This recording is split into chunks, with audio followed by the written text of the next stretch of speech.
小明，你對香港國安法有啲咩疑問啊？李生，我聽講國安法會限制我們自由，係咪真㗎？國安法的確會對某啲行為進行規範，但係佢嘅目標係保護國家安全同穩定。你可以當佢係一種守護。咁我哋嘅言論自由呢？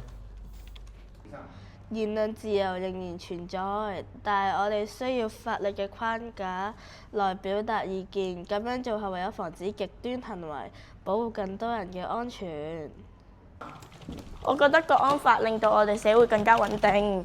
我作為一個老闆，我真係想要一個和平嘅環境。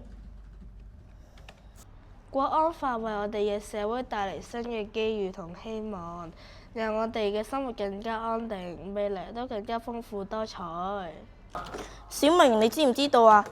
我以前仲擔心緊國安法會禁止我去做老闆，好彩佢只係保障我哋安全。如果唔係，我就要去唔可以做老闆㗎喇。老闆，你呢度嘅電腦係最好嘅，國安法都阻止唔到我玩㗎喇。